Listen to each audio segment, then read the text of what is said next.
जय जय नवल किशोर, जय गोपी चित चोर प्रभु, जय जय माखन चोर। आइए हनुमंत विराजिए, कथा करो मति अनुसार, प्रेम सहित गादी करो, बिनवो पवन कुमार। बोलिए लक्ष्मी नारायण भगवान की जय, वेंकटेश बालाजी भगवान की जय, त्र्यंबकराज भगवान की जय। जय श्री राधेश।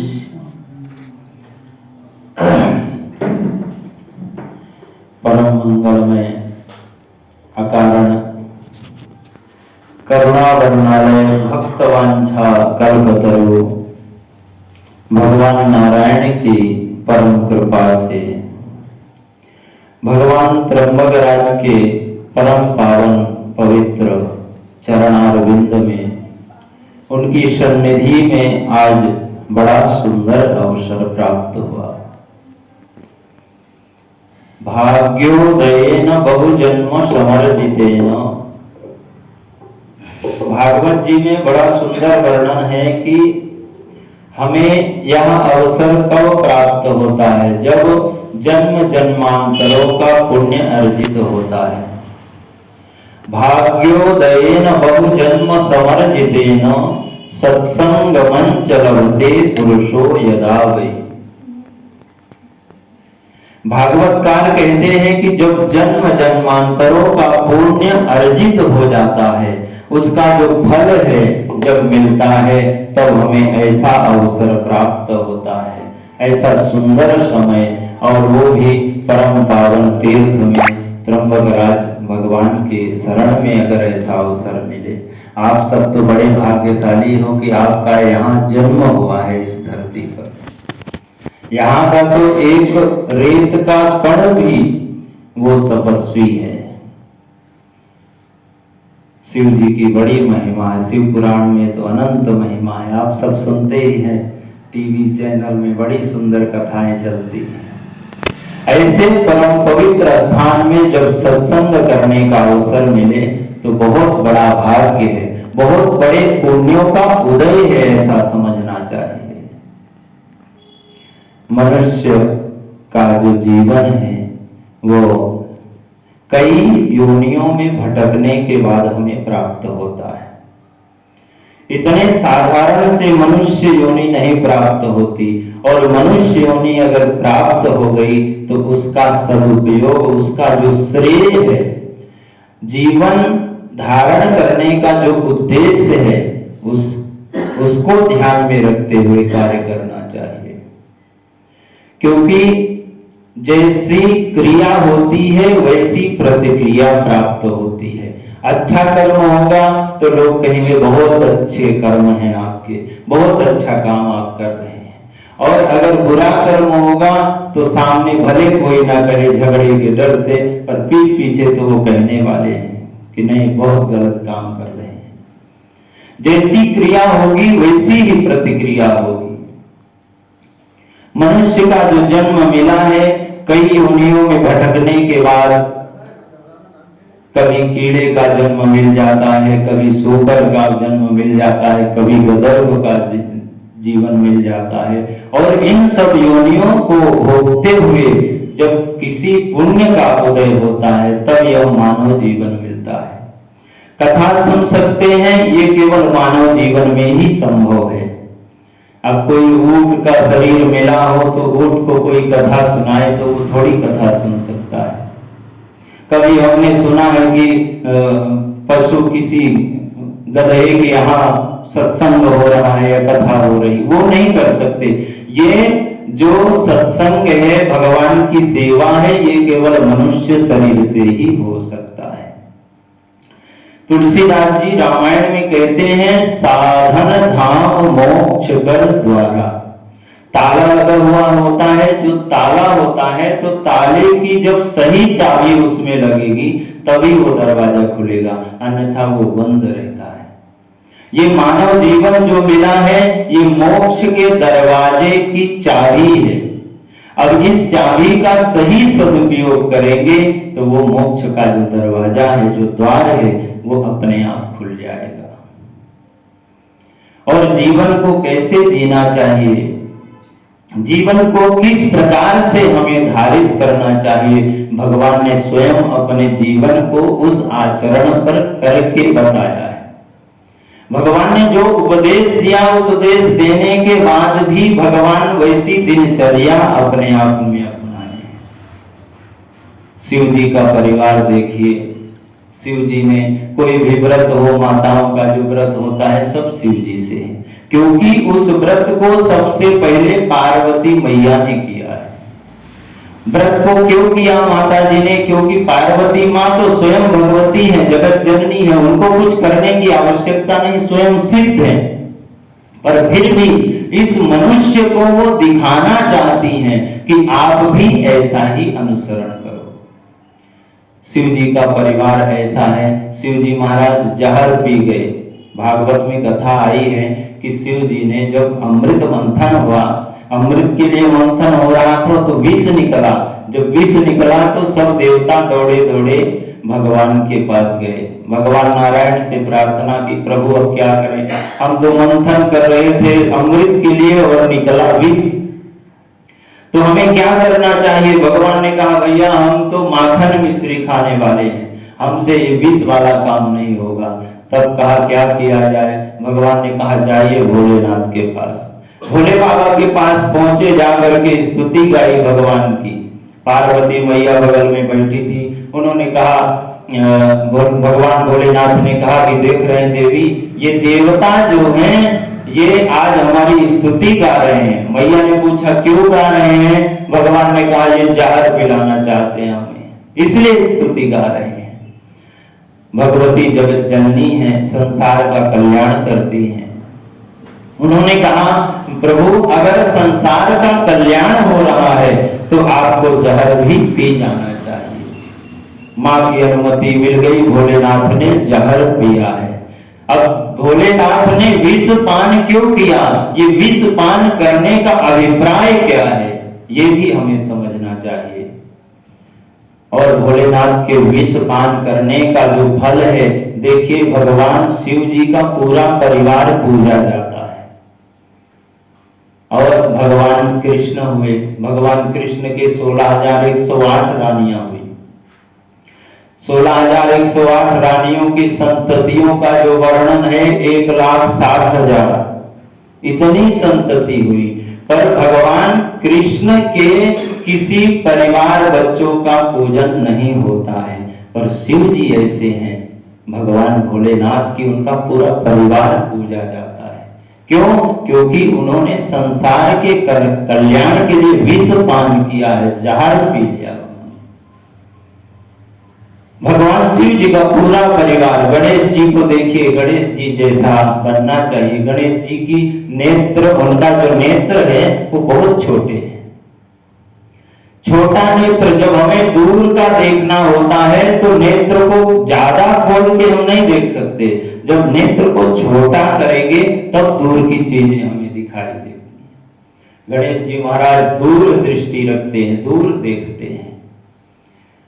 उदर बड़ा है, उनका पेट बड़ा है, गणेश जी दुर्गुणों का अपने अंदर समाहित कर लेते हैं, उसे पचा लेते हैं।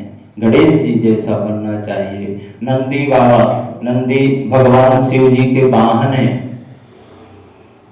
एक बार मैया तैयार हो रही थी, पार्वती जी सज रही थी, भोले बाबा तैयार थे कहीं जाने के लिए, तो नंदी की जो गति है, चलने की गति मन के समान बताई गई है। जितना मन नहीं भागता उससे ज्यादा नंदी बाबा भागते हैं। नंदी तुरंत वहां का समाचार यहाँ, यहाँ का समाचार वहां, एक क्षण में पहुंचा देते हैं। इतनी तीव्र गति है नंदी बाबा की। भगवान शिव का ऐसा परिवार है। और सम्मति मनुष्य जीवन में शिव जी दिखाना चाहते हैं कि हमारे परिवार जैसा आप भी बनो। जहां सुमति तहां संपत्ति नाना। तुलसीदास जी रामायण में कहते हैं कि सम्मति कैसी होनी चाहिए। शिव जी जो माता पार्वती हैं उनका वाहन सिंह है और शिव जी का वाहन नंदी बाबा है। और सिंह और नंदी बाबा में कभी बनी नहीं, पर शिव दरबार ऐसा है, भगवान भोलेनाथ की ऐसी कृपा है कि वहां कभी आपस में कुछ होता नहीं।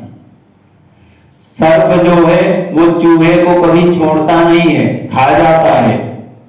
और सर्प को मोर जो होता है, मोर नहीं छोड़ता सर्प को।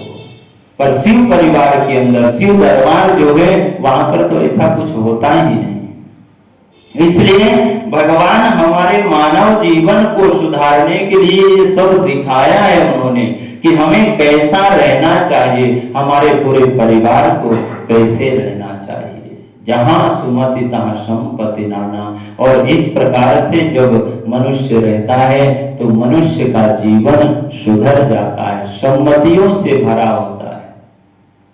सुमति और कुमति ये दो होती हैं। सुमति और कुमति हर जीवन में विद्यमान है, हर जगह है। ये कोई कहे कि हमारे यहाँ सम्मति ही सम्मति, ऐसा नहीं है, दोनों हैं। मनुष्य जैसे कहीं आप डॉक्टर के पास गए तो डॉक्टर ने कहा डायबिटीज है आपको, पर डायबिटीज दवा लेने से कम हो जाएगा, आपका डायबिटीज कम हो जाएगा दवा लेने से। पर आप ये कहें कि ये चला जाएगा तो जाने वाला नहीं है। आपको क्या करना पड़ेगा? परहेज करना पड़ेगा। उसके लिए नियम पालन करना पड़ेगा। ज्यादा मीठा मत खाइए, जो डायबिटीज के लिए ज्यादा ये है उसे मत खाइए। कहने का मतलब ये है कि आप संयमित रहिए। डायबिटीज जाएगा नहीं, वो कभी भी ऊपर आ सकता है, पर अगर संयम से हैं, दवा ले रहे हैं। उसी प्रकार सुमति और कुमति होती है। जब सुमति रहेगी तो कुमति बढ़ने नहीं पाएगी, और जब सुमति को हम छोड़ देंगे तो कुमति अपने आप बढ़ जाएगी। उस परिवार में सब पर प्रभावित हो जाएगी। इसलिए जीवन को सुमति के साथ चलाना चाहिए। भगवान शिव आपके परम त्र्यंबक धाम में तो भगवान शिव का ही पूरा शिवमय ही है। शिव की महिमा का बड़ा सुंदर वर्णन करते हैं। ज्योतिर्लिंग का दर्शन करना चाहिए। दर्शन नहीं कर सकते तो दूर से कलश दर्शन ही कर लेना चाहिए। कलश दर्शन महिमा, शिव जी की महिमा बताते हैं कि कलश दर्शन अगर करें तो 3 बार ऐसे हाथ उठा करके महादेव महादेव महादेव 3 बार कह दीजिए, भगवान शिव जी के दर्शन का फल प्राप्त हो जाता है। एक बड़ा अद्भुत शिव जी का मंत्र है, बकरे की आवाज होती है। दक्ष प्रजापति की कथा आप सब सुने होंगे। सबसे पहले अगर डॉक्टर कोई है ऑपरेशन किया है तो भगवान भोलेनाथ ने किया है, और वो यही त्र्यंबकराज हैं जो मृत्यु के देवता हैं, मृत्यु को जीत सकते। दक्ष प्रजापति 4-5 दिन से न जाने कितने दिन से मरा हुआ पड़ा है, पर शिव जी प्रसन्न होकर के बकरे का सिर लगा दिए। कहा जो प्राणी पहले मिले उसे पकड़ कर लाइए। बकरा ही मिल गया, बकरे का सिर काट करके शिव जी ने दक्ष प्रजापति को लगा दिया। और दक्ष प्रजापति, देखिए ये भी कितनी विषमता। जब तक दक्ष प्रजापति को सुंदर स्वरूप मिला था, अच्छा मुख मिला था, अच्छी वाणी मिली थी, तब तक उसने भगवान शिव का नाम नहीं लिया। पर जब बकरे का सिर लग गया तब वो स्तुति गाने लगा। जब स्तुति गाने लगा तो वो बकरे जैसी आवाज, इसीलिए भक्त आप देखते होंगे शिव मंदिर में ऐसे आवाज करते हैं। तब भगवान भोलेनाथ कहते बस हो गया, बहुत तुम स्तुति कर लिए। उस मंत्र का कोई अर्थ ही नहीं है, उससे शिव जी बहुत जल्दी प्रसन्न हो जाते हैं।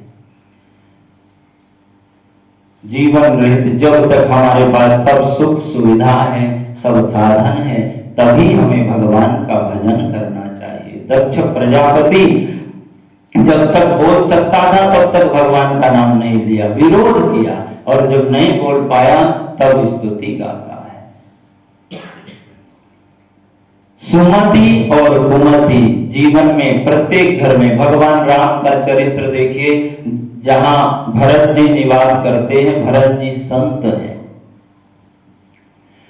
भरत जी संत हैं, पर वहीं पर जो मंथरा निवास करती है उसी महल में, वो कुमति है, असंत है वो।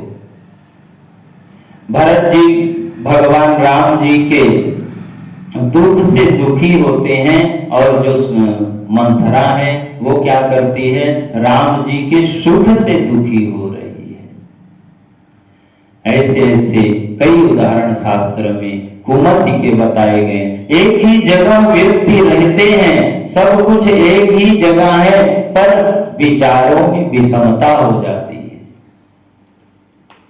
विचारों में समानता होना चाहिए। आजकल देखिए वो दीपावली हो, पड़वा हो, तो उसमें बड़ा सुंदर एक जैसा मैचिंग ड्रेस सब लोग पहन करके चलते हैं।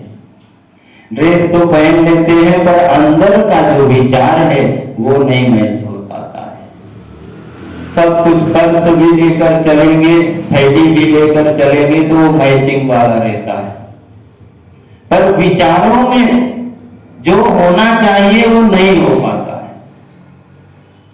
दो प्रकार के कैमरे होते हैं, दो प्रकार की फोटो निकाली जाती है। एक तो बाहरी दिखावट, कैमरा वाला आया, वो आप कितना भी परेशान रहिए, वो कहेगा स्माइल करिए, हंसिए, थोड़ा सा हंसना पड़ता है जबरदस्ती, क्या करें। कैमरा वाला कहता है भैया आप अंदर से कितना भी परेशान हो, अंदर की फोटो इसमें आने वाली नहीं, बाहर की ही फोटो आएगी आपकी। उसको क्या है, उसको तो फोटो से मतलब है। पर जीवन में दूसरा भी कैमरा वाला आता है। एक कैमरा तो बाहर का फोटो खींचता है, पर एक कैमरा अंदर की फोटो खींचता है। आपको डॉक्टर के पास गए, डॉक्टर के पास गए तो डॉक्टर ने कहा अंदर की फोटो निकालनी पड़ेगी, तो वो अंदर में जो विकार है उसकी फोटो निकालता है वो कैमरा। उसी प्रकार जीवन में संत होते हैं, सद्गुरु होते हैं, जो बाहर का नहीं देखते, वो अंदर का देखते हैं, अंदर का सुधारते हैं। हमारे मन में जो विचार है वो कलुषित क्यों हो रहा है, दुखी क्यों हो रहा है, क्योंकि संसार ये दुखालय है, दुख से भरा हुआ है, यहां पर सुख तो है भी नहीं। पूरा संसार, यहाँ पर सुख खोजने अगर जाएंगे तो सुख तो कभी मिल ही नहीं सकता, सुखी कोई हो ही नहीं सकता है। एक बार एक गांव में सब अंधे अंधे ही रहते थे, पूरा गांव अंधों का ही था। पहले बड़े आनंद से थे, भगवान का भजन करते थे, अच्छा है, सब कुछ ठीक है। एक बार महावत हाथी लेकर के आ गया। अब वो महावत जब हाथी लेकर के आ गया तो वो अंधों ने कहा हम देखना चाहते हैं। महावत ने कहा तुम कैसे देखोगे, तुम्हें तो नेत्र ही नहीं। तो उन्होंने कहा ठीक है, नेत्र नहीं, पर हाथ से स्पर्श से हम समझ सकते हैं। कहा अच्छी बात है, चलो। जैसे ही हाथी को लेकर के आया गजराज को, तो सब दौड़े दौड़े दौड़े, किसी के हाथ में पैर लगा, किसी के हाथ में हाथी का सूंड लगा, किसी के पूंछ लगी, किसी के पीठ लगी। अब जिन्होंने जिसका जिसका स्पर्श किया था उसकी उसकी महिमा का गुणगान कर दिया। पहले बड़े आनंद में थे, पर अब अपना अपना सब मत रखने लगे। सर्वश्रेष्ठ केवल एक नारायण है, एक गोविंद है, गोविंद का भजन करिए।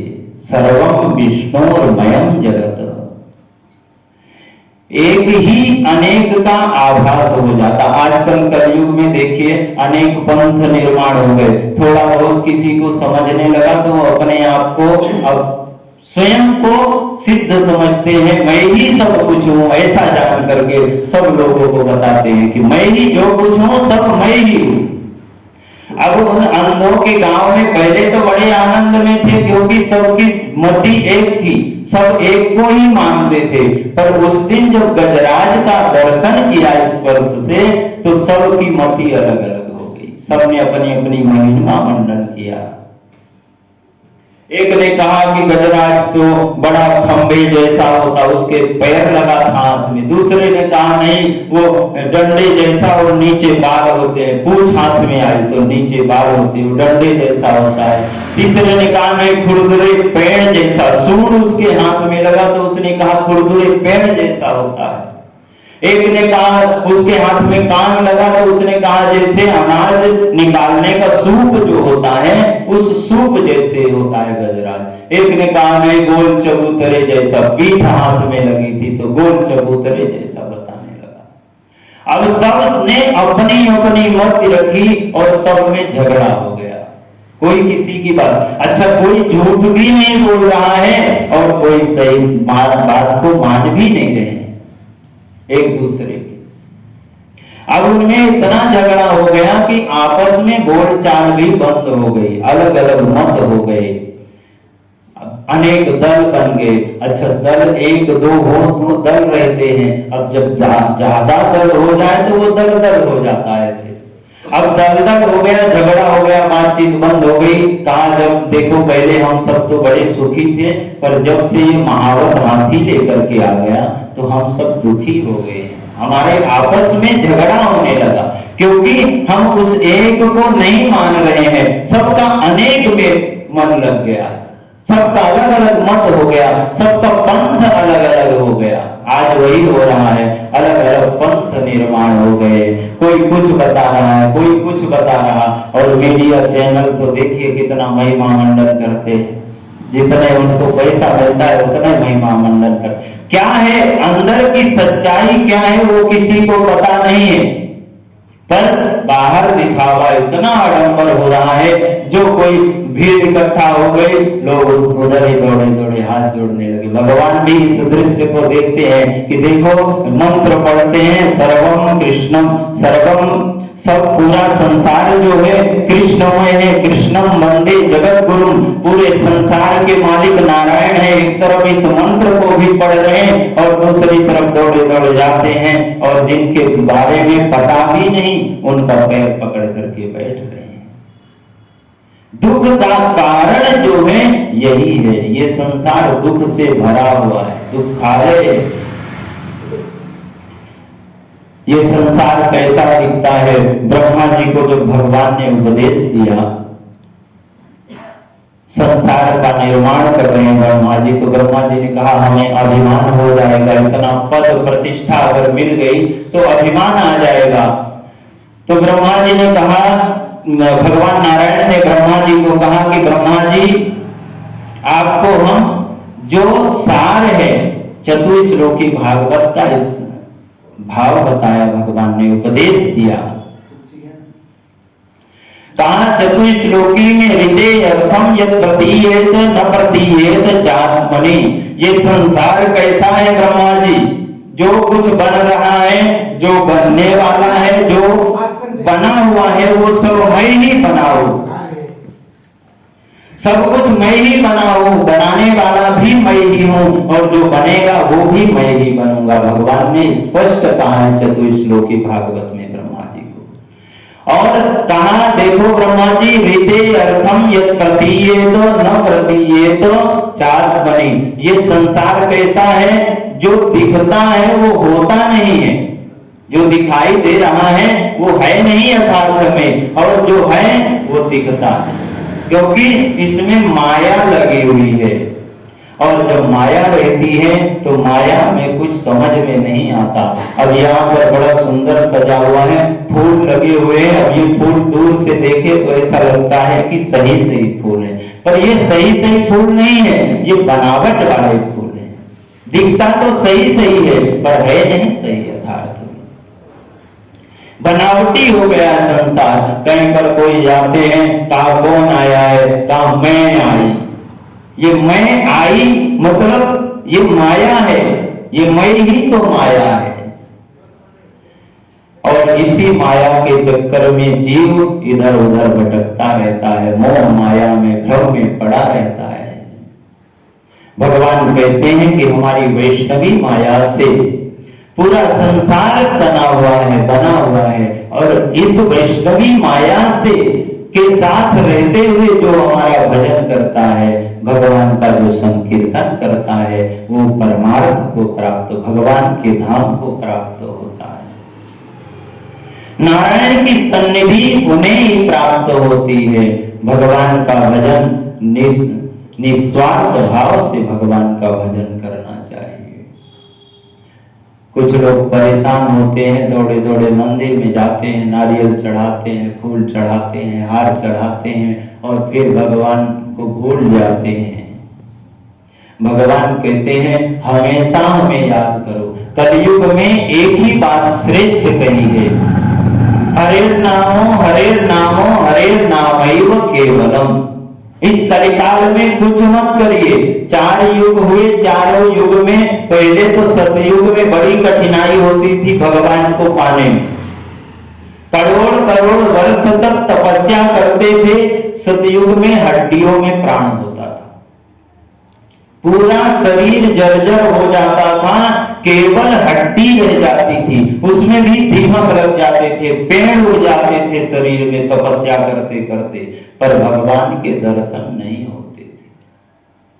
करोड़ करोड़ वर्ष तक भगवान का भजन करने के बाद भी भगवान के दर्शन नहीं प्राप्त होते थे। पर यह कलिकाल इतना सरल है, हरेर नामो हरेर नामैव केवलम। केवल एक ही भगवान के नाम का उच्चारण करिए, काम करते रहिए, अपने व्यवहार में लगे रहिए, भगवान का भजन करिए। कोई ये नहीं कहता कि आप दिन भर मंदिर में बैठ करके भजन करो, अपने काम में लगे रहिए और भगवान का स्मरण करिए। चैतन्य महाप्रभु ने तो बड़ा सुंदर इसका प्रचार प्रसार किया है। चैतन्य प्रभु महाप्रभु ने तो अपने भारतवर्ष ही नहीं अपितु पूरे संसार में इसका प्रचार प्रसार का मार्ग प्रशस्त कर दिया। अच्छा, हम सब क्या है, हम सब शर्माते हैं थोड़ा, पर जो बाहर वाले होते हैं विदेशी लोग, वो कहीं तीर्थ में आते हैं, मृदंग ताल के साथ भगवान का संकीर्तन करते हुए भ्रमण करते हैं।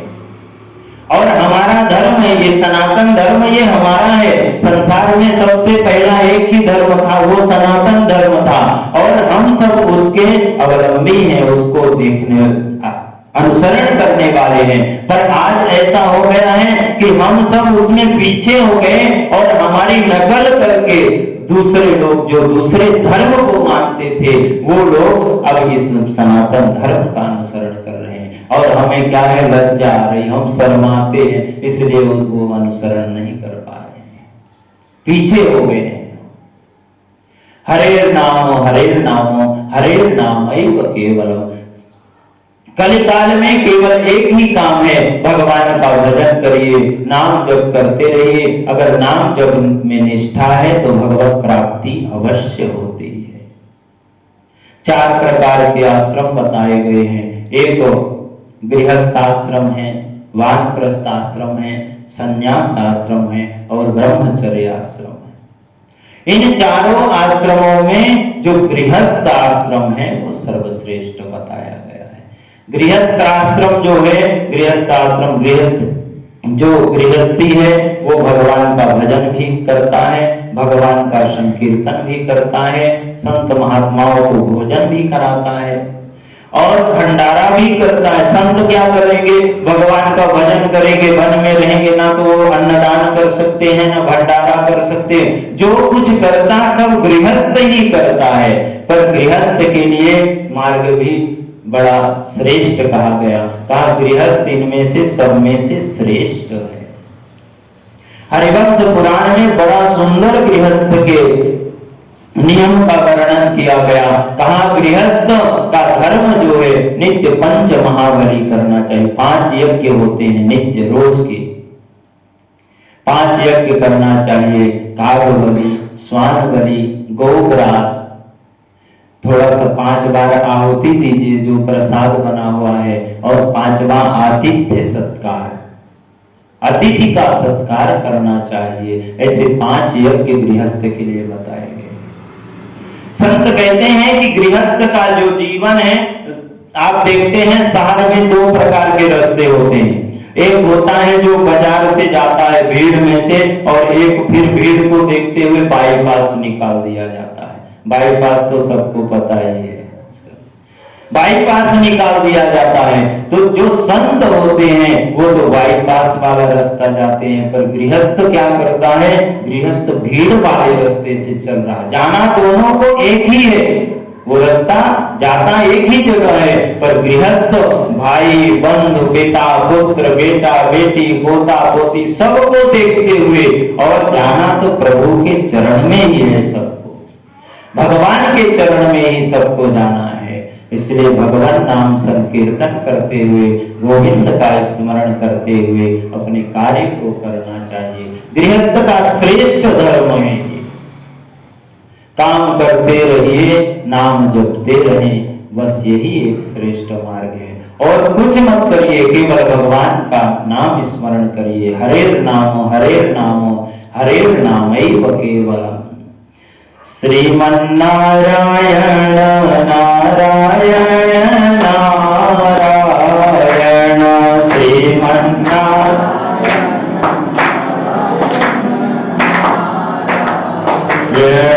श्रीमन्नारायण नारायण नारायण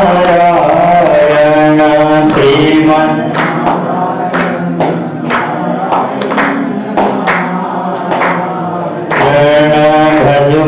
नारायण नारायण नारायण भजमन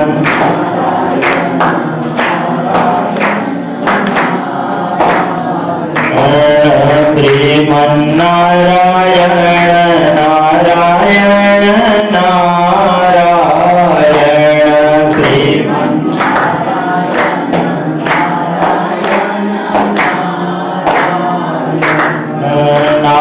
नारायण जो नाम लेते हैं, नारायण जो पाप होत सब पारायण, पाप होत सब श्रीमन्नारायण नारायण नारायण श्रीमन्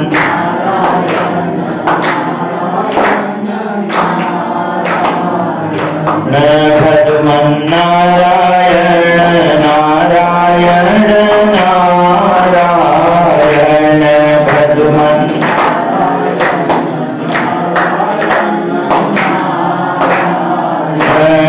बद्री नारायण नारायण नारायण बद्री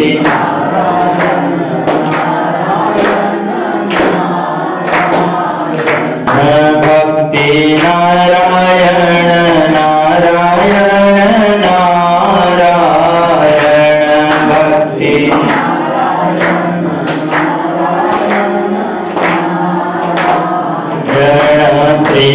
श्रीमन्नारायण नारायण नारायण श्रीमन्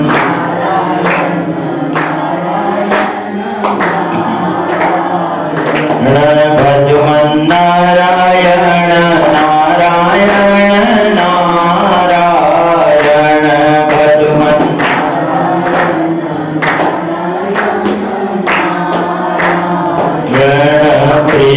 श्रीमन्नारायण नारायण नारायण श्रीमन्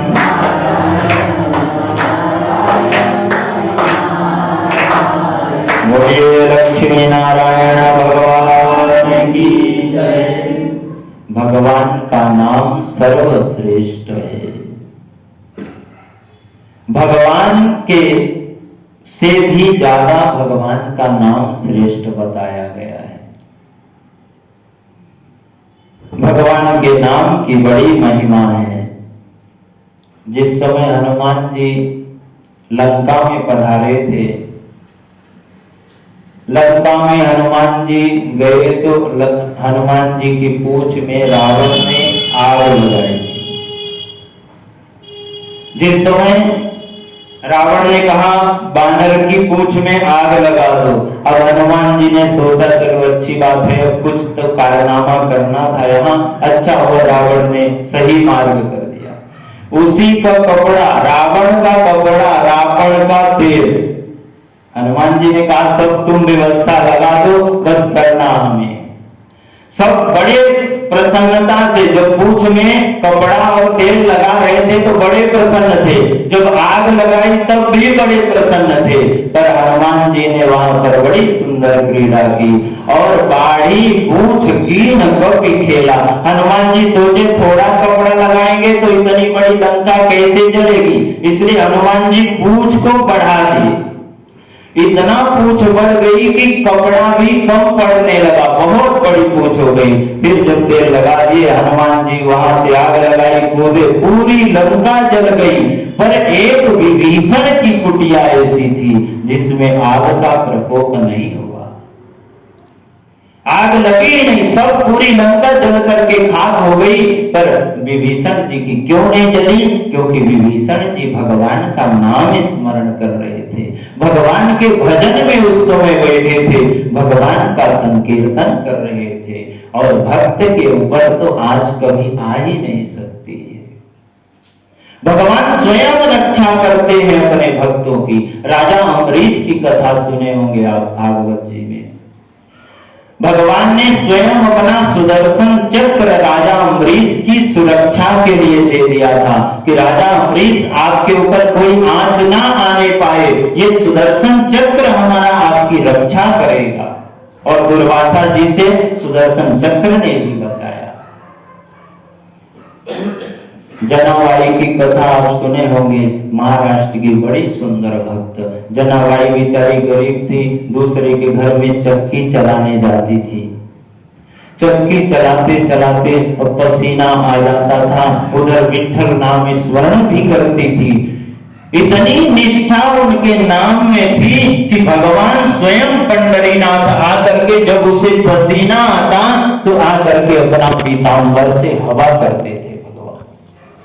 भगवान अपने भक्तों को, जो भक्त को भगवान पसीना तक नहीं देख सकते, अगर उस भक्त के जीवन में कहीं कोई कष्ट आ जाए तो वो भगवान कैसे सहन कर सकते हैं। विभीषण, सबका महल जल गया, पूरी लंका खाक हो गई, पर विभीषण जी के कुटिया में आज तक नहीं आई। भगवान के नाम की ये महिमा है। जब से हनुमान जी ने पूंछ से आग लगाई लंका में, तब से रावण को बड़ी चिढ़ हो गई थी पूंछ से। पूंछ का अगर कोई नाम ले ले तो रावण को मानो उसकी मूंछ नीची हो गई, ऐसा सम्मान उसका कम हो गया। इस पूंछ के कारण उसकी मूंछ नीची हो गई, ऐसा उसे लगता था। रावण बहुत क्रोधित होता था अगर कोई पूंछ का नाम ले ले। जिस समय युद्ध हो रहा था तो रावण ने 4 प्रकार की सेना भेजी युद्ध करने के लिए। हनुमान जी महाराज आगे थे। हनुमान जी महाराज के बल को रावण अच्छी तरह जानता था। एक बार हनुमान जी और रावण में शर्त लगी, कहा युद्ध हो जाए। हनुमान जी ने कहा चलो कब तक करना है? रावण ने कहा नहीं, एक एक हाथ हो जाए, ज्यादा नहीं। हनुमान जी ने कहा ठीक है हो जाए। अब रावण ने कहा एक काम करो, हनुमान जी को कहा पहले तुम मारो। हनुमान जी ने कहा नहीं, पहले तुम मारो। रावण ने कहा ऐसा क्यों? हनुमान जी ने कहा देखो, अगर मैं पहले मार दूंगा तो तुम्हारी युद्ध वाली इच्छा हो सकता है ना पूरी हो, इसलिए पहले तुम मार लो, बाद में मैं मारूंगा। हनुमान जी बैठ गए वीर आसन पर और रावण ने बड़े जोर से ऐसे मुठ बांध करके हनुमान जी के ऊपर प्रहार किया, पर हनुमान जी महाराज अपनी जगह से हिले ही नहीं। वैसे के वैसे बैठे रह गए। अब हनुमान जी का नंबर आया। जब हनुमान जी का नंबर आया तो हनुमान जी विशाल रूप धारण करके अपनी मूठ बांधी। जब मूठ बांधी तो इतने में शिव जी और इधर ब्रह्मा जी डर गए। कहा रावण का खेल तो अब समाप्त हो जाएगा, क्या किया जाए। और राम जी आए हैं रावण को मारने के लिए, इधर हनुमान जी तैयारी बना लिए। दौड़े दौड़े ब्रह्मा जी आए। ब्रह्मा जी ने कहा हनुमान जी अब रहने दो, अतुलित बलिधामम। हनुमान जी कौन है? अतुलित बलिधाम, बहुत बलशाली, बल की कोई सीमा ही नहीं हनुमान जी की। जब हनुमान जी ऊपर हाथ उठाए तो देखे तो ब्रह्मा जी हाथ जोड़े खड़े। कहा हनुमान जी अब रहने दीजिए, बचा दीजिए, मान मर्यादा को राम जी के लिए कुछ बचा रहने दीजिए। हनुमान जी ने कहा थोड़ा बहुत तो कुछ कार्य करना पड़ेगा। ब्रह्मा जी ने कहा थोड़ा हाथ लगा दीजिए पर मारना नहीं तो यहीं पर लीला समाप्त हो जाएगी। हनुमान जी ने बड़े जोर से हाथ ऊपर उठाया पर पूरा बल नहीं लगाया, धीरे से ही एक हाथ लगाया। वहीं पर धड़ाम से जो रावण है अचेत हो गया। थोड़ी देर बाद नेत्र खोले। रावण ने कहा बहुत बहादुर हो, बलशाली हो। हनुमान जी ने कहा ब्रह्मा जी ने रोक लिया, बल तो दिखाने ही नहीं दिया हमें। ऐसी हनुमान जी और रावण की हुई। वो रावण बहुत चिढ़ता हनुमान जी से। जब से लंका चली 4 प्रकार की सेना भेजी, हनुमान जी युद्ध करने गए आगे। हनुमान जी के सामने जो आए तो हनुमान जी हाथियों को उठा उठा करके सेना के ऊपर फेंक देते थे, सब ध्वस्त हो गई। और जो पीछे आ जाए तो पूंछ से लपेट करके सबको वहीं पटक देते थे। लपेटा पटका सब साफ हो जाते थे। हनुमान जी का इतना पराक्रम है। एक बार वो रावण ने अमर सेना भेज दिया। कहा अब अमर सेना भेजेंगे, अमर सेना भेजेंगे तो वो मरेगी ही नहीं। राम जी को सूचना मिली गुप्तचर के द्वारा कि आज रावण ने अमर सेना भेजा है। राम जी ने सोचा कि हमने तो संकल्प किया है कि निशाचर से हीन कर दूंगा इस पृथ्वी को, तो अब क्या करें। तब हनुमान जी ने कहा ठीक है चिंता मत करिए, हम हैं। लक्ष्मण भैया ने कहा कि हनुमान जी आप युद्ध तो करेंगे पर वो सेना अमर है, जो सेना अमर है वो तो मरेगी ही नहीं, तब क्या करेंगे। तो हनुमान जी ने कहा हम भी तो अमर हैं। सीता जी ने आशीर्वाद दिया है अजर अमर गुण निधि शुद्ध हो। आप अमर हैं, अजर हैं। हनुमान जी को मैया सीता ने आशीर्वाद दिया है। तो लक्ष्मण जी ने कहा ठीक है भैया हनुमान जी, फिर आप अमर की युद्ध हो जाए, आज आप जाइए युद्ध करने। हनुमान जी गए युद्ध करने। अब वो अमर सेना थी। अमर सेना को अब हनुमान जी सोचे कि क्या किया जाए, ये मरेंगे तो है नहीं। तब हनुमान जी ने सबको इकट्ठा किया, इकट्ठा करके अपने पूंछ में लपेट करके और इतना ऊपर फेंका, इतना ऊपर फेंका कि पृथ्वी का जो गुरुत्वाकर्षण बल होता है उस बल से भी ऊपर चले गए। अब जब गुरुत्वाकर्षण बल नहीं रहा तो वो ऊपर के ऊपर ही रह गए। अच्छा जिसको मरना है तो वो तो सोचेगा कि मर जाएंगे, इससे ज्यादा क्या होगा, पर जिसे मरना ही नहीं वो बेचारा क्या करे। मरेंगे तो है नहीं, अब जाने क्या होगा, भगवान जाने क्या होगा। ऐसे हनुमान जी महाराज, हनुमान जी के पूछ से अनेक सेना का संहार हुआ। रावण को बड़ी ईर्षा होती है। संवाददाता जाकर के बताते हैं सेना बंदर आया क्या, कहा बंदर तो वही है पर सेना पूरी समाप्त हो गई, कोई नहीं बचा। रावण के यहां भी लंका है। लंका क्या है? ये लंका ये शरीर है, ये शरीर ही सोने की लंका है। अब इस सोने की लंका में अगर भगवान रहेंगे तो ये लंका सही रहेगी। जब यहाँ भगवान नहीं रहेंगे तो यहाँ राक्षस ही राक्षस, ये लंका सही नहीं रह सकती। ये लंका ही है, ये शरीर भी लंका ही है। हनुमान जी ने कहा तुम्हारी लंका में कुछ नहीं है। रावण ने कहा हमारी लंका में देख नहीं रहे सब कुछ है, इतनी सेना है, वन है, पुष्प है, फल है, सब कुछ है। हनुमान जी ने कहा भगवान के लिए कोई स्थान ही नहीं है तुम्हारी लंका में, इसलिए तुम्हारी लंका निरर्थक है। ये शरीर जो है इसमें भी गोविंद का स्थान होना चाहिए। और जब गोविंद का स्थान रहेगा, कपिल गीता में बड़ा सुंदर कपिल भगवान ने देवहूति मैया को उपदेश दिया है। कहा मैया इस शरीर में भगवान के चरणार बिंदों का यही लंका, ये शरीर सोने की ही लंका है, इससे कीमती और क्या हो सकता है। शरीर की कीमत तब पता चलती है जब एक आध अंग खराब हो जाए और डॉक्टर के पास जाएं, तो फिर डॉक्टर कहेगा नकली हाथ लगाएंगे पर इतना 1000 लाख रुपए ले लेंगे। तब जब तक हमारे पास ये हाथ बड़ा सुंदर है तब तक इसकी कीमत हमें नहीं रहती। मुफ्त की सांस हम ले रहे थे, जब कोरोना आया तब समझ में आया कि श्वास की कीमत इतनी ज्यादा होती है, एक एक सेकंड का पैसा जाता है, तब समझ में आता है।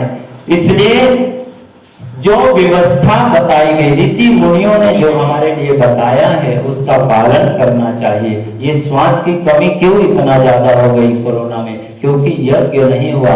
यज्ञ जब होता है उसमें गौ माता का घी पड़ता है, कपूर पड़ता है, वनस्पतियां पड़ती हैं, उससे ऑक्सीजन ज्यादा बढ़ती है, बहुत ज्यादा पैदा होती है। अब क्या हो रहा, वृक्ष काटे जा रहे हैं, जो ऑक्सीजन देते हैं वो मार्ग बंद हो रहा है, इसलिए श्वास की कमी हो गई। अब श्वास लेने वाले तो बढ़ रहे हैं पर श्वास जहां से मिलती है वो सब घट रहे हैं। जब विषम परिस्थिति आती है तब समझ में आता है ये शरीर बड़ा सुंदर है। कपिल गीता में भगवान ने मां देवहूति से कहा कि मैया इस शरीर की सुंदरता तभी है जब इस हृदय भवन में गोविंद विराजमान रहे। केवल एक ही श्रेय होना चाहिए, एक ही उद्देश्य होना चाहिए इस जीवन का, गोविंद प्राप्ति।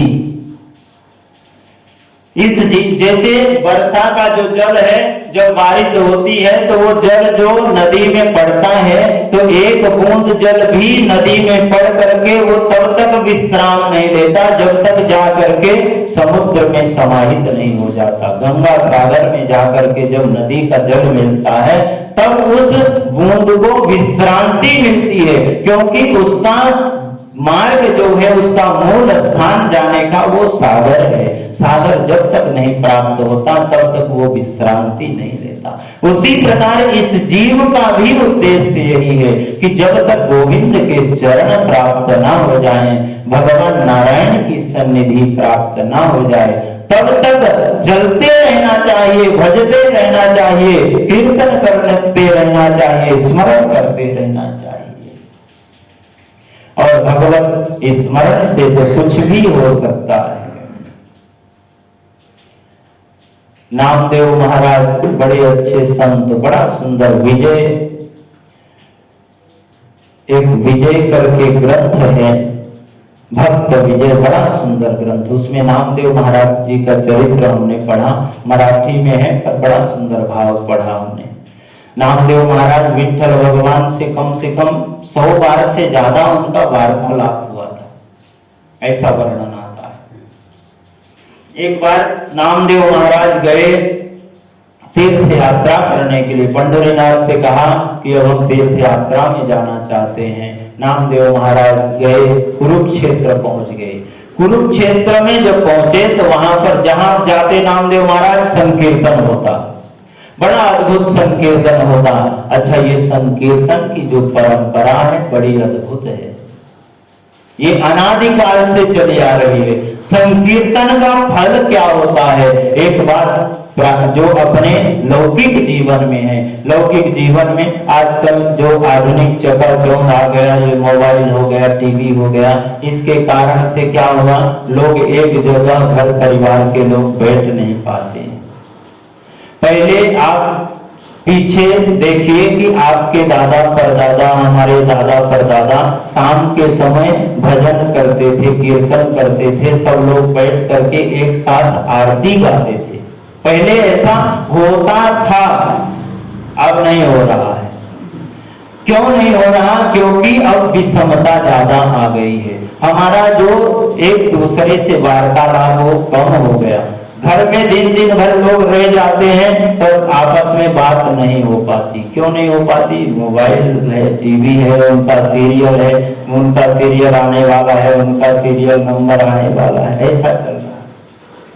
ये आजकल विषमता, ये संकीर्तन की परंपरा बड़ी अच्छी थी, साथ में बैठ करके भजन करते थे। अभी भी अगर घर को सुधारना है, घर को पवित्र करना है, हमारे जीवन को सुधारना है, हमारी आने वाली संतति सुधर जाए, अच्छी मार्ग पर चले, अच्छा अनुसरण करें, तो हमें शाम के समय घर में बैठ करके चाहे 10 मिनट ही हो भगवान का संकीर्तन करना चाहिए।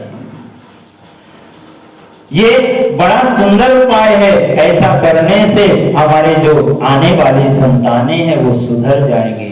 एक फायदा और होता है कि जो माताएं गर्भवती होती हैं, अगर वो रोज बैठ करके भजन करें तो बड़ा भगवत भक्त भगवान सदाचारी पुत्र प्राप्त होता है।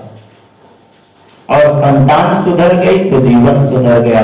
कुपुत्र हुआ तो उसके लिए कितना भी कर दीजिए कोई मतलब नहीं। अगर सुपुत्र हुआ तो आप कुछ भी मत करिए, केवल संस्कार दे दीजिए उसको, वो अपने आप सोने की लंका बना करके रख देगा।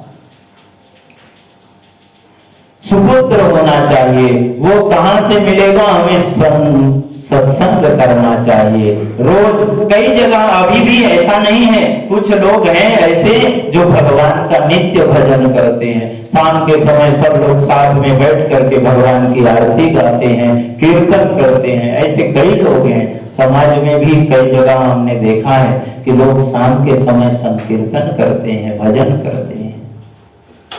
ऐसा होना चाहिए। देखिए, इसका एक फायदा और है कि दिन भर जो व्यवहार हम करते हैं, दिन भर का जो वातावरण हमें मिलता है, हम सबके साथ में कहीं पर अच्छी वार्ता सुनाई दी, कहीं पर कटु वार्ता सुनाई दी, कहीं पर क्रोध आ गया, किसी से वार्तालाप हो गया, मन व्यथित हो जाता है, दुखी हो जाता है, अशांत हो जाता है। अगर ये मन को शांत करना है तो शाम के समय 10 मिनट बैठ जाइए गोविंद के शरण में और भगवान का संकीर्तन करिए। फिर देखिए कितना फर्क पड़ता है। मन शांत हो जाएगा, मन में जो व्यथा है वो दूर हो जाएगी और बड़ी सुंदर नींद आएगी, बड़ी सुंदर निद्रा आएगी, क्योंकि ये सत्संग का फल होता है। अच्छा, कुछ लोगों को दवा लेने पर भी नींद नहीं आती, पर भगवान के भजन में बैठ जाओ, भगवान के कथा में बैठ जाओ, फिर देखो कितनी सुंदर नींद आती है। दवा खा करके भी नींद नहीं आती, ऐसा हो जाता है कई बार। पर भगवान के भजन का प्रभाव है, क्योंकि मन जो होता है उस समय मन एकाग्र हो जाता है। संत कहते हैं कि जिस समय आप सत्संग में बैठे होते हैं, उस समय का जो जीवन का समय है वो समय भगवान के तरफ से गिफ्ट कर दिया जाता है आपको। आपके आयु में उसकी गणना नहीं होती है। ये सत्संग का फल है, भगवान के भजन का फल है, भगवान के संकीर्तन का फल है। इसलिए भगवान का संकीर्तन करना चाहिए। हर घर में भगवान का भजन होना चाहिए। जब भगवान में वास्तु आप पूजा करते हैं, वास्तु प्रतिमा रखी जाती है प्रत्येक घर में, ऐसा आप सब जानते ही हैं अच्छी तरह। तो वो वास्तु जो देवता होते हैं वो कहते हैं तथास्तु, तथास्तु, ये शब्द उनका चलता है। तथास्तु का अर्थ होता है जो आप कहते हैं वो आपको मिले। अब हम क्या कह रहे हैं घर में, इसीलिए कहा जाता है, बहुत लोग परेशान हो जाते हैं, महाराज हमारा वास्तु खराब हो गया। वास्तु खराब तब होता है जब वहां का वातावरण हम बिगाड़ देते हैं, वहां पर अशुभ शब्दों का, अशुभ शक्तियों का संचार ज्यादा हो जाता है। बहुत से लोग इधर उधर की बातें बोल देते हैं, उससे हमारा वास्तु खराब हो जाता है। भगवान का भजन जब करेंगे, भगवान का संकीर्तन करेंगे तो वो वास्तु पावर बढ़ेगा और शुद्ध हो जाएगा, पवित्र हो जाएगा।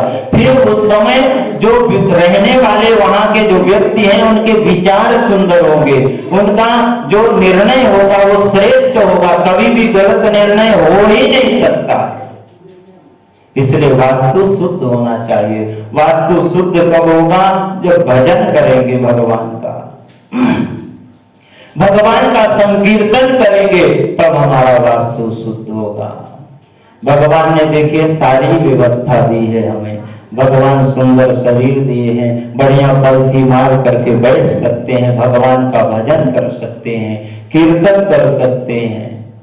भगवान की इतनी सुंदर बनाई हुई व्यवस्था, जब सृष्टि का निर्माण किया भगवान ने तो 4 सूत्र रखे गए, धर्म, अर्थ, काम, मोक्ष। ये 4 सूत्र में संकल्प भी बोला जाता है। तो धर्म, अर्थ, काम, मोक्ष, सिद्ध्यर्थम, पहला क्या कहा गया? धर्म कहा गया है पहला।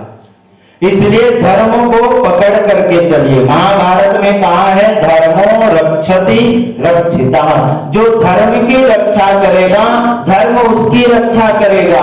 अधर्म एव हतो हन्ति, महाभारत में ही कहा कि जो धर्म को मारेगा वही धर्म उसे ही मार देगा। धर्म ही बचाता है और धर्म ही मार देता है। इसलिए सूत्र जब बनाया तो पहला धर्म कहा, धर्म को पकड़ करके दूसरा काम कहा। कामनाएं होना चाहिए पर धर्म को पकड़ करके कामनाएं हमारी होना चाहिए। धर्म से रहित हमारी कामना नहीं होना चाहिए। धर्म, अर्थ, अर्थार्जन करिए, धन कमाइए, क्योंकि संसार में सब कुछ करना है। बेटा है, बेटी है, पोता है, संसार है, अन्नदान करना है, धर्म करना है, कहीं पर दान करना है, पुण्य करना है। हमें धन की आवश्यकता होती है, पर धन कमाते समय धर्म को पकड़ करके चलना चाहिए। इसीलिए पहला धर्म कहा है। धर्म, अर्थ, धर्म को पकड़ करके अर्थार्जन करिए। फिर कामनाएं हैं, हमारी जो कामना हो वो धर्म और अर्थ को देखते हुए हमारी कामना होनी चाहिए। ऐसा नहीं कि हमारा जो वैभव है, हमारी वैभव की सीमा कुछ अलग हो और हमारी कामनाएं बहुत बड़ी हो जाए। तो धर्म और अर्थ को देखते हुए हमारी कामनाएं होनी चाहिए। ज्यादा विस्तार फैला देंगे तो भी परेशान हो जाएंगे, और कम भी कर देंगे तो भी लोग बोलेंगे कि देखो इतना वैभव था पर ऐसा किया, अच्छा नहीं किया। और ज्यादा कर देंगे तो लोग कहेंगे, लोगों को तो बोलने के लिए चाहिए, ज्यादा कर देंगे तो लोग कहेंगे जब इतना नहीं था तो क्यों किया, इतना नहीं था तो क्यों किया। इसलिए उस बात को ध्यान में रखना। धर्म, अर्थ, काम और फिर चौथा मोक्ष कहा है। जब इन सब को पकड़ करके चलेंगे तो मोक्ष की प्राप्ति अवश्य हो जाएगी। इसलिए जीवन में इन बातों का, वेद के नियमों का जो सूत्र रखा गया, धर्म, अर्थ, काम, मोक्ष, इसको पकड़ करके, इसको देखते हुए हमें कार्य करना चाहिए। भगवान ने सारी व्यवस्था दी है, बड़ा सुंदर। आप देखिए यहाँ पर तो त्र्यंबकराज के यहाँ क्षेत्र में इतनी सुंदर वर्षा होती, बड़ा सुंदर जल है, पर्वत है, इतनी सुंदर, इतना सुंदर वातावरण है, सुंदर हवा है, शुद्ध हवा, पवित्र हवा है। यहाँ पर सुंदर भी है, पवित्र भी है, शुद्ध भी है। बहुत जगह देखिए जो लोग ज्यादा सिटी में रहते हैं, ज्यादा बड़े बाजार में रहते हैं, उनको शुद्ध हवा भी नहीं मिल पाती है बेचारे। भगवान ने सारी व्यवस्था बना करके रखी है। मनुष्य का जो शरीर है, मनुष्य के शरीर में जब बच्चे का जन्म होता है तो उसे दूध की आवश्यकता होती है। बगैर दूध के तो बच्चा नहीं रह सकता। आपने क्षीर सागर का नाम सुना होगा, पर देखा है क्या? नहीं देखा, हमने भी नहीं देखा है, पर सुना हमने भी है और पढ़ा भी है। और जो पढ़ा है, शास्त्रों में वर्णन है क्षीर सागर का, तो कहीं ना कहीं तो क्षीर सागर होगा, ये बात तो सही है। क्योंकि जब किसी भी जीव का जन्म होता है तो बहुत से ऐसे जीव हैं कि सबसे पहले उनको दूध की आवश्यकता होती है। और जीव का जब जन्म होता है तो अपने आप माँ के स्तन में दूध आता है और वो जीव दुग्ध पान करता है। वो कौन जोड़ता है, ये कौन करता है? ये सब नारायण की क्रिया है, ये सब प्रक्रिया नारायण ही करके देते हैं।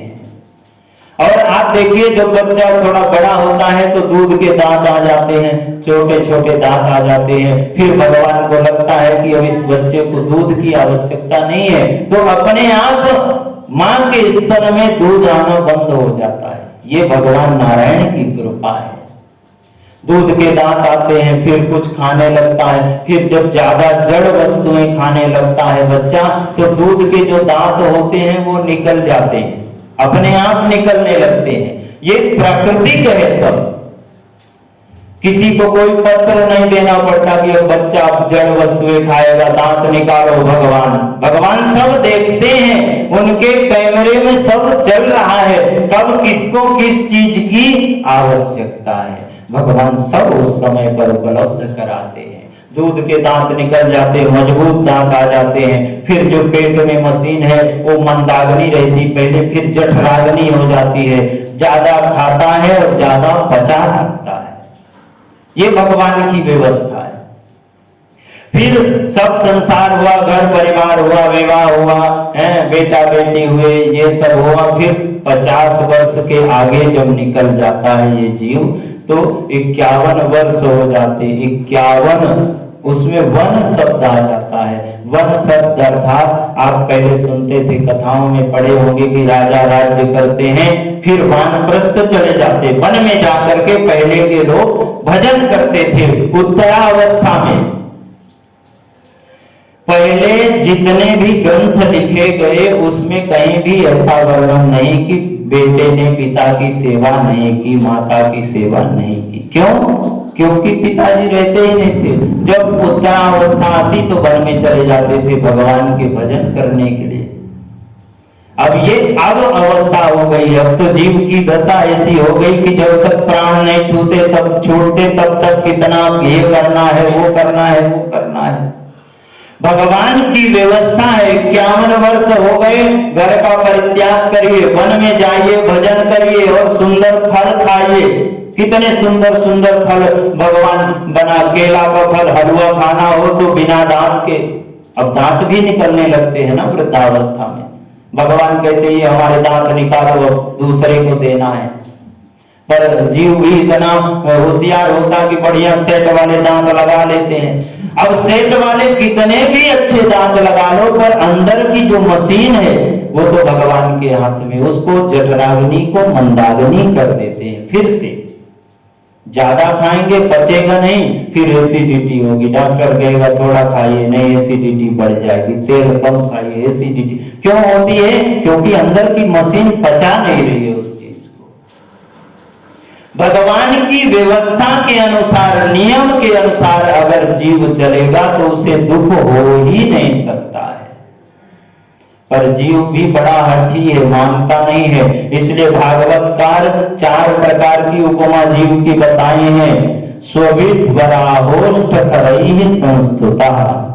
पहली उपमा भागवत जी में कहा है, सुखदेव जी महाराज राजा परीक्षित को सुनाते हैं कि जो जीव भगवान की भजन नहीं करता है, भगवान का कीर्तन नहीं करता, जिसके जिह्वा में कभी भगवान का नाम तक नहीं आया, उसकी उपमा कुत्ते से किया है। सुखदेव जी महाराज ने राजा परीक्षित को बताया है कि राजन, उस जीव की गति उस कुत्ते के समान हो जाती है। जैसे कोई कुत्ता कहीं जाता है तो गले में कितने कुत्ते होते हैं और लड़ने लगते हैं, आपस में झगड़ा होने लगता है, लड़ाई झगड़ा होने लगता है। वो कुत्तों की प्रवृत्ति बता दी गई है। दूसरा स्वभिट, जो गधा होता है, गधे की उपमा बताई दूसरी। गधा क्या होता है? भार ढोता है। गधा जीवन भर भार ढोता है और उसका मालिक कितना भी प्रसन्न हो पर उसे कोड़ा ही मारेगा। कहीं आपने देखा है कि गधे के मालिक ने माला पहना करके उसका स्वागत किया हो कि तुमने बड़ा भार ढो लिया है, तुम्हारा स्वागत करते हैं। यही इस जीव की गति होती है। जीवन भर अपने बेटों के लिए, अपने संतान के लिए कमाते कमाते कमाते कमाते पूरा जीवन व्यर्थ कर देते हैं, पर अंत में संतान यही कहेगी कि आपने हमारे लिए किया क्या है। सुनते होंगे आप सब, कई जगह ऐसा सुनने में आ जाता है। वो कहते हैं आपने किया क्या है हमारे लिए। अब क्या किया, वो जो किया है वही जानता है कि हमने तो अपना भी परवाह नहीं किया। हमारा जीवन क्या होगा, इस जीव की क्या गति होगी, इस बात का भी ध्यान नहीं किया। केवल आपके लिए कमाते कमाते कमाते।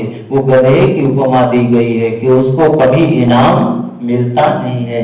जब मिलेगा दो चार बातें ही सुनने को मिलेंगी। ये जीव की दशा हो जाती है जो भगवान का भजन नहीं करता है। ऊंट की उपमा दी गई है। ऊंट बड़ा अभिमानी होता है, थोड़े से धन आ गए बड़ा अभिमान हो गया। ऊंट तब तक अपना अभिमान नहीं समझता जब तक वो पहाड़ के नीचे नहीं जाता। जब पहाड़ के पास पहुंचता है तब उसे लगता है कि अरे हमसे भी बड़ा कोई और है, हमसे भी ऊंचा है कोई और। किस बात का अभिमान करना चाहिए? अरे देने वाला तो यही नारायण है और लेने वाला भी यही नारायण है। चाहे जितनी तिजोरी बंद करके रखें, जब इनको खाली करना होगा तो वो खाली कर देंगे, और जब भरना होगा तो छप्पर भार करके भर देंगे। कितना खर्च करो कम नहीं पड़ेगा, क्योंकि सब इनके हाथ में है। वो भगवान ने गीता में कहा है, कर्मण्येवाधिकारस्ते न मा फलेषु कदाचन। तुम कर्म करो, फल की इच्छा मत रखो, फल तो देना मेरा काम है। जो कुछ देना है तुम्हें वो मैं दूंगा, तुम उसकी चिंता मत करो। पर भगवान भी देखिए, आप अपने मन से मांगेंगे तो नहीं मिलेगा। भगवान को जो लगेगा, भगवान के भक्त के जीवन में जिस चीज की कमी होगी, जिससे उसका सन्मार्ग रहेगा, अच्छे मार्ग में चलेगा, वही उसे देंगे भगवान। क्योंकि भक्त भगवान का साधारण नहीं हो सकता। भक्त की दशा कैसी होती है? भात जानते हैं, भात कैसे बनता है, भात वैसे भक्त की दशा होती है। बहुत बार लोग विचलित हो जाते हैं, विचलित होकर के कहते हैं हम भगवान का इतना भजन करते हैं पर हमें दुख ही दुख मिलता है। उसका कारण है भगवान परीक्षा लेते हैं, शुद्ध देखना चाहते हैं भगवान अपने भक्त को। जिस प्रकार से चावल बनता है, पानी में उबलते हुए पानी में उबलना पड़ता है चावल को, उसी तरह इस भक्त को भी उबलना पड़ता है, तड़पना पड़ता है। गोविंद के स्मरण रूपी विरह में तड़पना पड़ता है, भगवान के भजन में तड़पना पड़ता है। तब गोविंद इसे स्वीकार करते हैं, अपनाते हैं।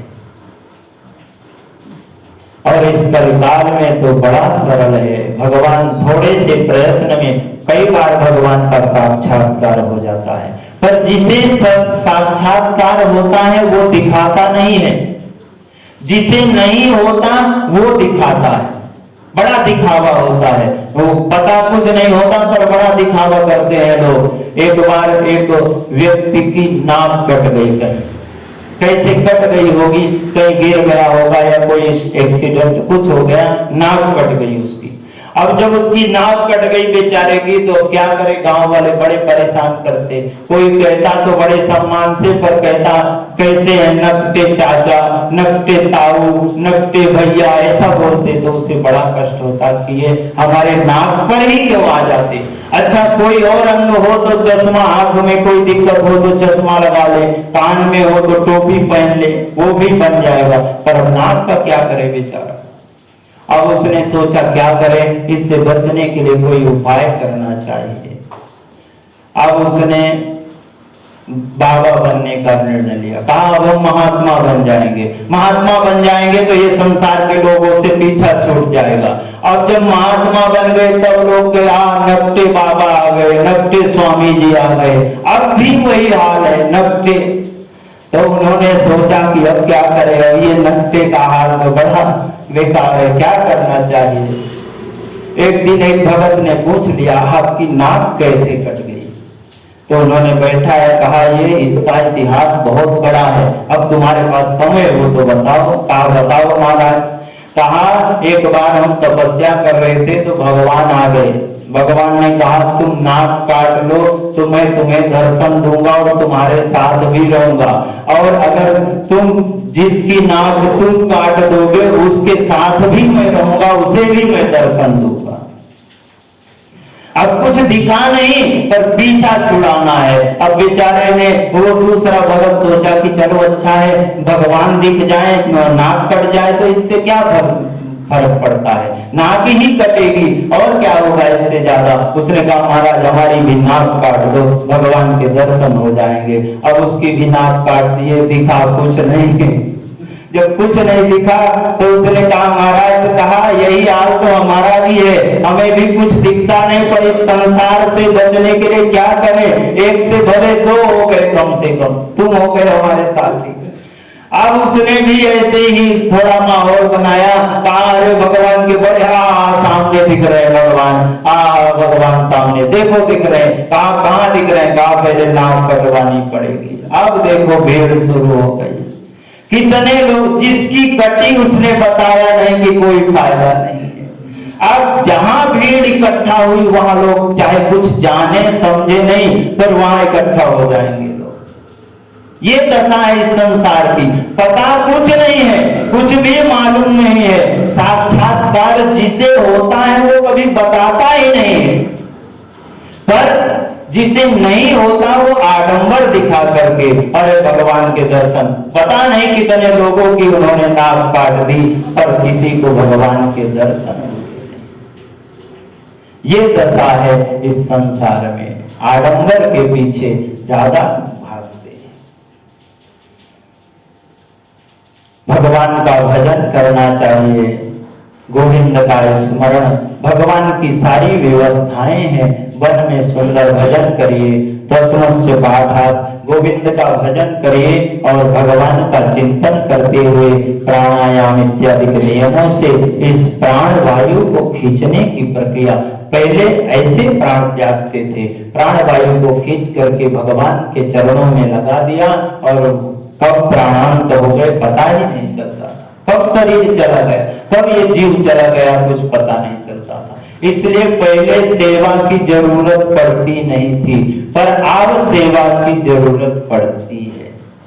कहा सेवा की जरूरत पड़ती है तो सेवा करना चाहिए, पर आजकल अब यहाँ छोटे गांवों में तो ऐसा नहीं, पर शहरों में तो सेवा करने के लिए सेविकाएं लगा दी जाती हैं और मम्मी चली गई ऑफिस, बच्चे की सेवा मम्मी करती नहीं। जब बुढ़ा संतों ने कहा कि अगर बच्चों से सेवा करवाना हो तो उनकी सेवा करनी चाहिए, तभी मिलेगा, जैसा कर्म रहेगा वैसा फल मिलेगा। अगर कोई बबूल का पेड़ बो दे और फिर सोचे उससे बादाम फल आएगा तो कभी नहीं, उससे तो कांटे ही मिलने वाले हैं। जैसा कर्म रहेगा वैसा फल। ये जो पृथ्वी है, मृत लोग हैं, ये कर्म भूमि है, कर्म भूमि में कर्म को श्रेष्ठ कहा गया है। जैसा कर्म रहेगा गोविंद वैसा फल देते हैं। भंडार को भरने वाले गोविंद, भगवान की बड़ी अद्भुत लीला हुई कलयुग में। आपने नरसिंह मेहता की कथा सुनी होगी, कितना अद्भुत चमत्कार हुआ। क्यों हुआ? क्योंकि नरसिंह मेहता भगवान के भक्त थे। भगवान के भक्त की भक्ति का यह चमत्कार है। गोविंद तो वही है, नारायण तो वही है, उनका पद वही है, उनकी श्रेष्ठता वही है, केवल देखने वाला चाहिए, हमें दिखना चाहिए, पर हमें समझ में नहीं आता है। एक बार एक महात्मा जी से राजा ने पूछा कि बताओ ईश्वर है कौन, कैसा है, कितना है, इतने विविध रूप हैं, ईश्वर है कैसा बताइए। तो महात्मा जी ने बड़ा सुंदर समझाया। कहा राजन बताने के लिए हमें कुछ वस्तु लाइए। मणि लाया गया, मणि लाया गया तो महात्मा जी ने कहा राजा गिनिए, गिन करके रखिए। तो राजा ने एक मणि उठाया और आगे रख दिया। जब आगे रख दिया तो कहा कितना है, कहा एक है। फिर से एक मणि उठाई और महात्मा जी ने कहा बताओ राजन अब कितना हुआ, राजा ने कहा 2 है। महात्मा जी ने कहा झूठ क्यों बोलते हो, तुम्हारे हाथ में तो एक ही है। मणि अलग अलग उठा करके रखोगे तो तुम्हारे हाथ में तो एक ही है, 10 भले रख दोगे पर एक तो एक ही रहेगा। आजकल अनेक बहुत हो गए हैं, बहुत से लोग सब अलग अलग बताते हैं पर है तो एक ही। एक से ही अनेक हुआ है। हमें अनुभूति हुई, दूसरे का महात्मा सुना उधर दौड़ गए, उधर महात्मा सुना उधर दौड़ गए, है तो परमात्मा एक ही जो नित्य है, शाश्वत है, सब में विद्वान होते हैं। भगवान भक्त के हृदय में विराजमान होते हैं। आज बड़ा सुंदर गोकुल अष्टमी का दिन है। भगवान गोविंद पधारने वाले हैं और भगवान की प्रतीक्षा हम सब कर रहे हैं यहाँ पर बैठ करके, क्योंकि कर्म का फल श्रेष्ठ होता है। प्रतीक्षा कर रहे हैं, क्यों कर रहे हैं, किस लिए कर रहे हैं? हम सब प्रतीक्षा इसलिए कर रहे हैं, हमारा भाव है कि आज के दिन गोविंद पधारते हैं और हम सब उनका जन्मोत्सव मनाते हैं। बोलिए गोपाल कृष्ण भगवान की। श्री कृष्ण गोविंद हरे मुरारे, हे नाथ नारायण वासुदेव। श्री कृष्ण गोविंद हरे मुरारे, हे नाथ नारायण वासुदेव। श्री कृष्ण गोविंद हरे मुरारे, हे नाथ नारायण वासुदेव। श्री कृष्ण गोविंद हरे मुरारे, हे नाथ नारायण वासुदेव।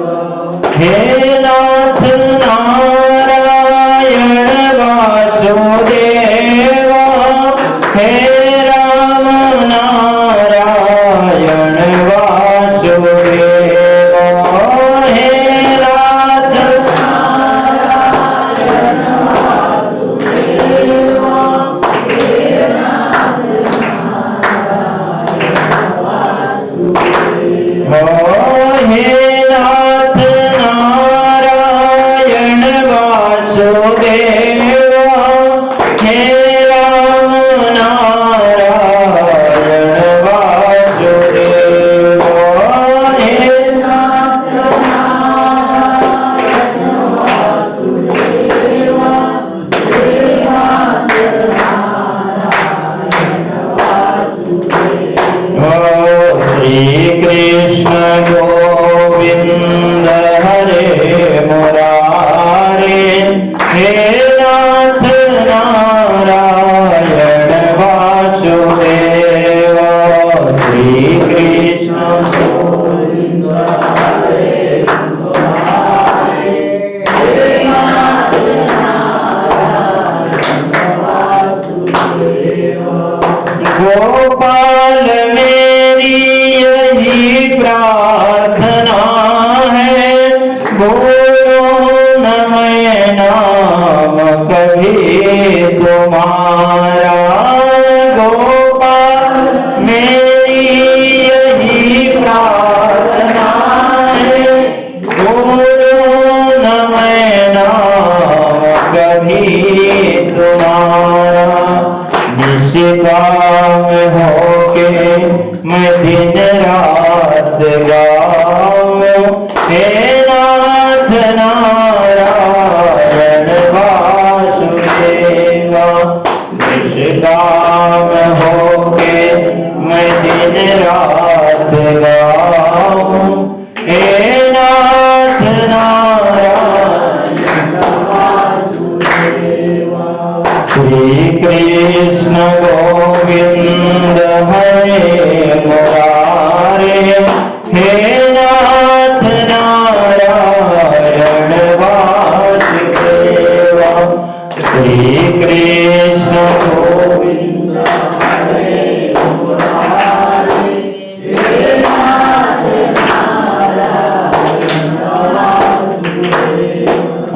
हे नाथ नारायण वासुदेव, हे नाथ नारायण वासुदेव। बोलिए गोपाल कृष्ण भगवान भगवान का भजन निष्काम भाव होना चाहिए। मन में जब गोविंद का स्मरण हो, चाहे 5 मिनट चाहे 10 मिनट, भगवान का जो स्वरूप है वो सामने होना चाहिए। सार्थकता, नाम जप की सार्थकता वही है जब गोविंद का स्वरूप अपने नेत्रों के सामने हो। आप देखिए, अच्छा भगवान का स्वरूप तो नहीं आता, पर अमेरिका से अगर कोई व्यक्ति फोन लगा दे तो वो वीडियो कॉलिंग में हो चाहे ना हो, अपने आप वो दिखने लगता है। ऐसा ऐसा था, मोटा था, काला था, बड़ा था, गोरा था, छोटा था, ऐसा ऐसा व्यक्ति है, वो सामने दिख जाता है। उसी वही प्रक्रिया, वो ध्यानावस्था है, ध्यान में आ जाना चाहिए। भगवान का एक बार नारायण नाम की महिमा बताई गई। कहा एक बार नारायण नाम अगर आप नाम लेते हैं तो ज्येष्ठ के महीने में पुष्कर में 1000 गौ माता दान देने का फल मिलता है। पर वो फल कब मिलता है? जब हम नाम ले रहे हो तो गोविंद का जो स्वरूप है वो सामने होना चाहिए, तब वो फल मिलता है। वो शास्त्र का कथन कभी झूठा नहीं हो सकता है, पर क्या है, हम उस नियम का अनुसरण नहीं करते हैं, इसलिए वो फल हमें नहीं मिलता है। कहीं ना कहीं कोई गलती हो जाती है, जैसे दवा से ज्यादा परहेज फायदा करता है। आप डॉक्टर बोल दे कि ये दवा खाइए पर इसके साथ ये वस्तु मत खाइएगा। अब आप उन वस्तुओं को नहीं खाएंगे तो दवा आपको फायदा करेगी, अगर वो वस्तु खाएंगे तो दवा स्वाभाविक है फायदा नहीं कर सकती। इसलिए जो नियम बताया गया है, वो परहेज क्या है, वो नियम है परहेज, उसका पालन अगर करेंगे तो वो फल हमें अवश्य प्राप्त होगा। पर आप सब तो बड़े भाग्यशाली हो, त्र्यंबक राज की कृपा है आप सब पर, और आप सबके कारण ही ये अवसर हमें भी भगवान दे दिए। थोड़े दिन सेवा का अवसर मिल गया उनके चरणों में रह करके। ये सब आप सबका ये है स्नेह है कि हमें इस जगह में आप बैठा दिए, और भगवान की ऐसी कृपा, त्र्यंबक राज की, नारायण की कृपा है। आप सब तो परम भाग्यशाली हो। अन्य क्षेत्रे कृतम पापम पुण्य क्षेत्रे विनश्यति, ये तीर्थ की महिमा है। कहीं भी किया हुआ पाप अगर वो व्यक्ति इस जगह पर आ जाए तो उसके सारे पाप यहाँ आने से नष्ट हो जाते हैं। तो जब पाप नष्ट हो जाते हैं इस स्थान में आने से, तो यहाँ जन्म लेने के लिए कितना पुण्य आपने अर्जित किया होगा, तब न जन्म मिला है। यहाँ इस धरती पर आना ये साधारण बात नहीं है, ये त्र्यंबकनाथ की कृपा है। पर एक बात और है कि इस धरती पर उन्होंने जन्म तो दे दिया है, पर उसको बनाए रखना हमारा कर्तव्य है। हमें उसको बरकरार रखना चाहिए, क्योंकि बैंक में पैसा तब तक बैंक वाला देगा जब तक जमा पूंजी रहेगी। जिस दिन खत्म हो जाएगी उस दिन मैनेजर कहेगा भैया अब आपके खाते में कुछ बचा नहीं है, सब खत्म हो गया, अब हम आपको पैसा नहीं दे सकते हैं। पुण्य तो है पर वो संचित रखना आवश्यक है, संचित रहेगा तो ही हमें मिलता रहेगा। और ये भगवान की कृपा है, नारायण की कृपा, त्र्यंबक राज की कृपा। आइए थोड़ी देर गोविंद के जन्म की लीला का चिंतन करते हैं, इसके बाद भगवान का प्रकट होगा और आरती करेंगे हम सब। बोलिए गोपाल कृष्ण भगवान। मथुरा का जब वर्णन करते हैं सुखदेव जी महाराज, उग्रसेन महाराज हैं। उग्रसेन महाराज के यहाँ एक पुत्र का जन्म हुआ जिसका नाम कंस है। कंस जब अपने मां के गर्भ में था उसी समय ज्योतिषाचार्य ने उग्रसेन महाराज को बता दिया था। इस कथा का विस्तार हरिवंश पुराण में ज्यादा विस्तृत है। एक राक्षस की छाया पड़ने से वो राक्षस हुआ कंस। उग्रसेन महाराज का वो पुत्र नहीं, वो राक्षस का पुत्र है। इसलिए ज्योतिषी ने बताया राजन आपका जो ये पुत्र होगा बड़ा दुराचारी होगा। तो तो जन्म लेते ही कंस को उन्होंने यमुना जल में प्रवाहित कर दिया था। फिर वो जा करके उधर जो वसुदेव जी महाराज के पिताजी हैं सूरसेन महाराज, सूरसेन महाराज प्रातः काल में स्नान कर रहे थे तो सूरसेन महाराज को बालक मिला, उसका लालन पालन वसुदेव जी के यहाँ हुआ है कंस का। जब कुछ बड़ा हुआ तो वसुदेव जी को ही पिता मान रहा, इतने में नारद बाबा आ गए। नारद बाबा से नहीं देखा गया, उन्होंने कहा जिनको तुम पिता मान रहे हो ये तुम्हारे पिता नहीं है, तुम्हारे पिता तो उग्रसेन महाराज हैं, तुम्हारे जन्म लेते ही तुम्हें जल में प्रवाहित कर दिया था। अब वो राक्षस से क्रोधित हो गया, तुरंत वन में गया, तपस्या किया, तपस्या करके वरदान मांगा ब्रह्मा से, वरदान प्राप्त करके मथुरा में गया और जाकर के उग्रसेन महाराज को बंदी गृह में बंद कर दिया, बंदी गृह में बंद कर दिया। और बंदी गृह में बंद करने के बाद फिर मथुरा में स्वयं राजा बन गया कंस। देवक महाराज हैं, उग्रसेन महाराज के भाई हैं, उनकी कन्या देवकी है। देवकी का विवाह का समय आया तो कंस ने सोचा बहन का विवाह कर देना चाहिए। तो उग्रसेन महाराज जो सूरसेन महाराज हैं, सूरसेन महाराज के जो पुत्र हैं वसुदेव जी, कंस के वो मित्र हैं, कंस के मित्र हैं, तो कंस ने सोचा इनके साथ देवकी का विवाह कर देना चाहिए। और इस प्रकार से देवकी का विवाह वसुदेव जी महाराज के साथ हो गया। और कंस आज विदा कर रहा है बहन को। जब अपनी बहन को विदा करने लगा तो थोड़ी ही देर दूर पहुंचा होगा रथ में बैठ के, इतने में देवताओं से नहीं देखा गया। अच्छा, ये देवता भी समय का ध्यान रखते हैं, अगर ये आकाशवाणी बाद में हो जाती तो क्या कुछ बिगड़ता, पर उसी समय आकाशवाणी देवताओं ने कर दिया। कहा कंस तुझको मारने वाला इसी देवकी का 8वां गर्भ होगा। 8वां गर्भ जो है ये कंस को मारेगा। जैसे ही कंस ने इतना सुना तो कंस सुन करके तुरंत क्रोधित हो गया और क्रोधित होकर के तुरंत देवकी को मारने दौड़ा। जब मारने दौड़ा तो वसुदेव जी महाराज ने हाथ जोड़ दिया, कहा राजन इसके पुत्र से आपको कष्ट है, इसके पुत्रों को मैं आपको समर्पित कर दूंगा, इसे छोड़ दो। फिर भी कारागार में बंद कर दिया। कारागृह में देवकी के गर्भ से पहला पुत्र जन्म हुआ। जब पहले पुत्र का जन्म हुआ तो पहले पुत्र का जन्म होते ही तुरंत वसुदेव जी महाराज जैसा बोले थे बोले अनुसार ले जाकर के कंस को दिया। कंस ने उस पुत्र को पहले तो छोड़ दिया। नारद जी ने आकर के बताया कंस महाराज ये देवताओं की लीला बहुत अलग होती है, देवताओं की लीला आप नहीं जानते, पहला 8वां हो सकता, 8वां पहला, इसलिए इस बालक को मत छोड़ो। नारद जी के कहने पर उस बालक को कंस ने वहीं पर मार दिया। दूसरा, तीसरा, चौथा, 5वां, 6वां 6 पुत्रों को मार दिया देवकी के कंस ने। इसके बाद 7वां गर्भ जब आया तो 7वें गर्भ में बलराम जी पधारे। बलराम जी जब पधारे तो योग माया को भगवान ने आदेश दिया और योग माया के बल से बलराम जी को ले जाकर के रोहिणी के गर्भ में स्थापित कर दिया। रोहिणी इस समय नंद बाबा के घर में निवास करती हैं।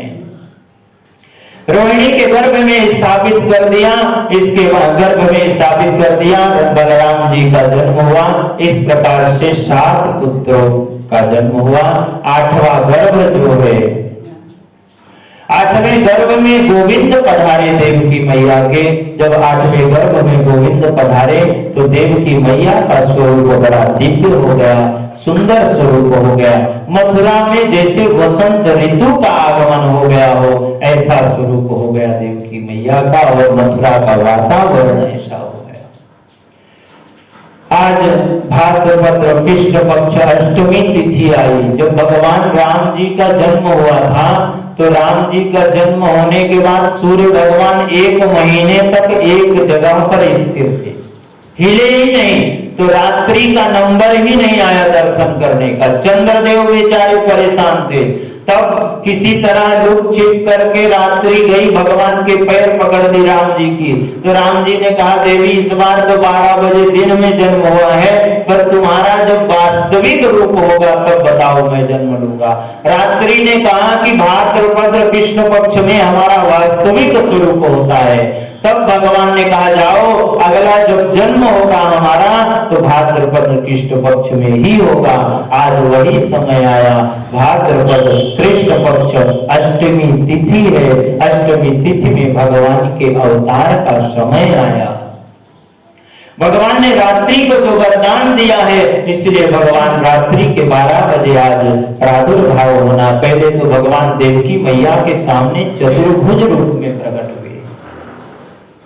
भगवान जब प्रकट हुए तो मैया हड़बड़ा गई, परेशान हो गई कि 6 पुत्रों को कंस ने मार दिया, अब कहीं इनको भी ना मार दे, डर गई। तो भगवान ने यहाँ पर देवकी मैया को ज्ञान कराया, उपदेश दिया, कहा मैया अब हम आ गए हैं, आपको डरने की जरूरत नहीं है। बड़ा सुंदर उपदेश दिया भगवान ने। और वसुदेव जी को कहा कि आप हमें ले जा करके नंद बाबा के यहाँ पहुंचा देना, वहां पर एक कन्या का जन्म होगा, उसे ला करके कंस को दे देना, और जैसे ही आप यहाँ से चलेंगे आपका बंधन खुल जाएगा।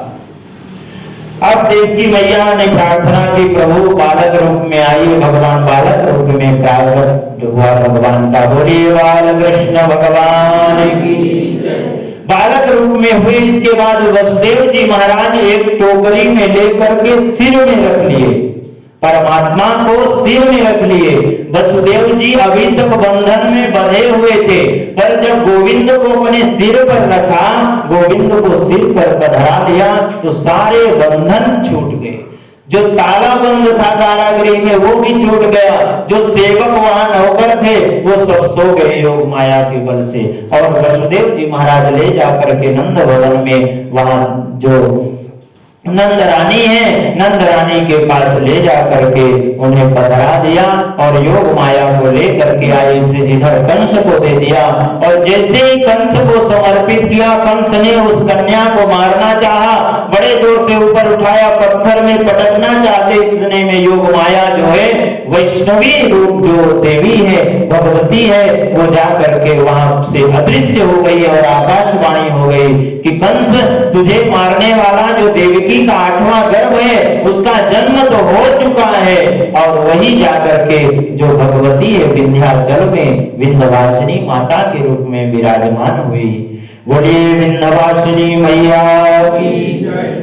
इधर कंस डर गया, हड़बड़ा गया। इधर नंद बाबा के यहाँ सभी आज वृद्धावस्था में पुत्र का जन्म होने वाला है। सब ग्वाल बाल जो सखा हैं, जो ब्रजवासी हैं, सब प्रतीक्षा कर रहे हैं, राह देख रहे हैं। भगवान का जन्म होने, आज नंद बाबा के यहाँ पुत्र का जन्म होने वाला है। इधर जो नंद बाबा के यहाँ, जो नंद बाबा की बहन है सुनंदा, वो आई हुई है। नंद बाबा प्रातः काल में उठ करके गौ माता की सेवा करते हैं। गौ माता की सेवा करके वहीं गौशाला में बैठ करके भगवान का भजन कर रहे हैं। भगवान का भजन कर रहे हैं और सोच रहे हैं अभी तो हुआ नहीं, कब होगा, ऐसी मन में विचार आ रहे हैं। इतने में सुनंदा दौड़े दौड़े गई। जाकर के सुनंदा ने देखा कि मैया के बगल में जो नंद रानी है, नंद रानी के बगल में एक बड़ा सुंदर छोटा सा बालक सोया हुआ है। जैसे ही सुनंदा ने इतना देखा, दौड़े दौड़े बाबा के पास गई। बाबा भयो है, बाबा भयो है, बाबा भयो है, जैसे जोर जोर से आवाज करने लगी। इतने में नंद बाबा ने कहा क्या हुआ है। जैसे इतना कहा तो सुनंदा ने कहा बताओ बाबा क्या दोगे। जब इतना कहा तो बाबा ने तुरंत अपना भंडार की चाबी दे दिया, कहा जो चाहिए ले लो, बताओ क्या हुआ है। तब सुनंदा ने कहा अरे बाबा लाला भयो है, लाला भयो है, बधाई हो, बधाई हो। अब जैसे ही सुनंदा इतना कहती, नंद बाबा प्रसन्न हुए। इतने में सभी ग्वाल बाल ब्रजवासी सब आ गए, बड़े हर्षोल्लास हुए, बड़े आनंदित हुए। सब जो ब्रजवासी है आ गए, आकर के एकत्र हो गए। अच्छा पहले वहां पर व्यवस्था ज्यादा, आजकल गुलाल हो ये सब है, उन ब्रजवासियों के पास कुछ नहीं था। ब्रजवासियों के पास केवल माखन मिश्री था। तो एक बूढ़ी बूढ़ी माता जी आ गई उन्होंने पूछा भैया क्या हुआ है, बड़ा उत्सव हो रहा है। बूढ़ी मैया आई, आकर के जैसे पूछा क्या हुआ है, तो एक ग्वालवाल ने बड़ा माखन का बढ़िया गोला बनाया और मैया के मुख में मारा और माखन पूरा अंदर चला गया मैया के। मैया ने सोचा प्रसाद तो बड़ा मीठा है, कहा क्या हुआ है, कहा लाला हुआ है। इतने में मैया बधाई देने लगी, बधाई हो बधाई हो बधाई हो, बोलिए नंद के लाला की। नंद घर आनंद भयो, जय कन्हैया लाल की। नंद घर आनंद भयो, हे नंद घर आनंद भयो, जय कन्हैया लाल की। नंद घर नंद घर आनंद भयो, जय कन्हैया लाल की। नंद घर आनंद भयो, नंद घर आनंद भयो, जय कन्हैया लाल की। नंद घर आनंद भयो, जय कन्हैया लाल की। जय यशोदा लाल की, जय कन्हैया लाल की। जय कन्हैया लाल की, जय यशोदा लाल की। जय कन्हैया लाल की। नंद घर आनंद भयो, जय कन्हैया लाल की। नंद घर आनंद भयो, नंद घर आनंद भयो, जय कन्हैया लाल की। नंद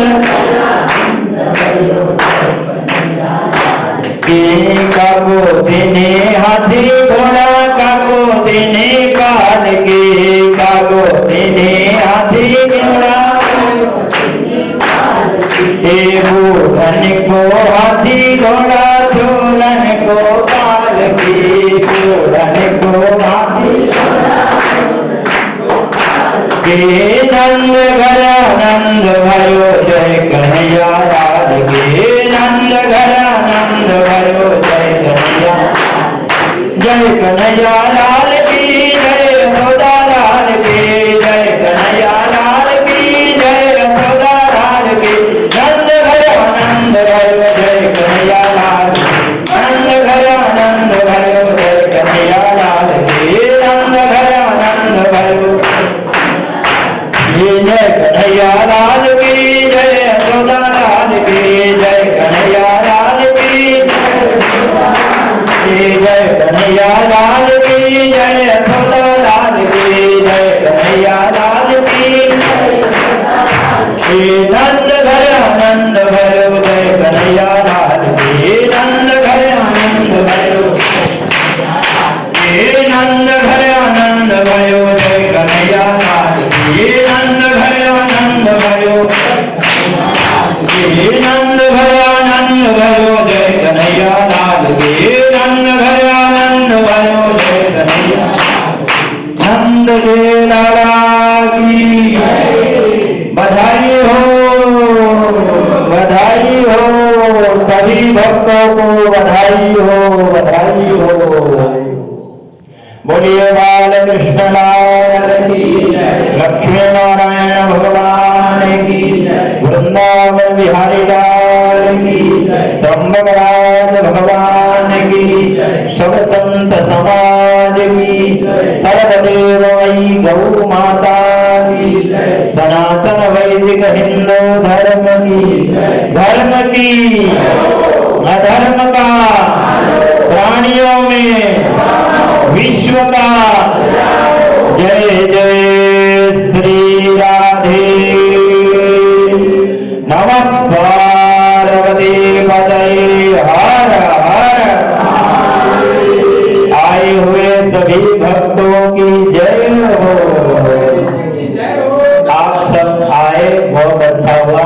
कम से कम इतना अवसर हमारे इस शरीर को मिला।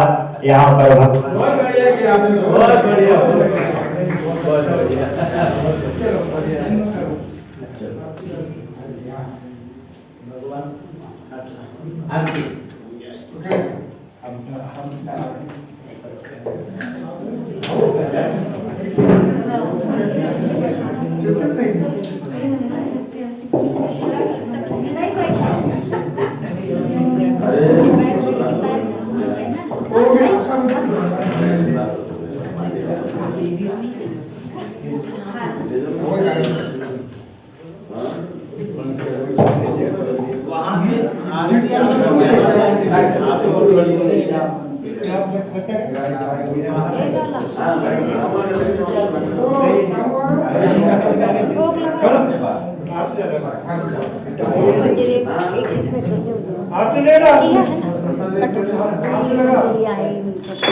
बाहर से करना है।